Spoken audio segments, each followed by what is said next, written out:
మానవ సంబంధాలన్నీ ఆర్థిక సంబంధాలే అని సామాజికవేత్తలు ఏనాడో చెప్పారు. ఆధునిక కాలంలో మానవత్వాన్ని వెతుక్కోవాల్సిన పరిస్థితి ఏర్పడింది. కన్న బిడ్డల్ని కంటికి రెప్పలా కాపాడుకోవాల్సిన తల్లిదండ్రులే అతి దారుణంగా ప్రాణాలు తీస్తున్న రోజులివి.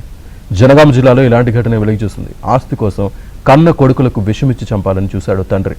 ఈ ఘటన స్థానికంగా కలకలం రేపింది.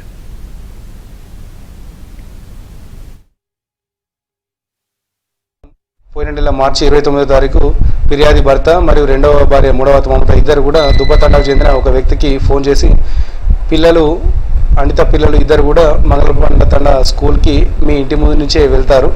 వారు వెళ్ళేటప్పుడు మీకు ఒక విషయం కలిపిన బిస్కెట్లు ఇస్తాం, పిల్లలకు తినిపి నీ పేరు ఎక్కడ బయటికి రాదు, నీకేమైనా అయితే మేము చూసుకుంటాం, దానికి గాను నీకు నెలకు ఒక 10,000 రూపాయల డబ్బులు కూడా ఇస్తామని మాట్లాడతారు.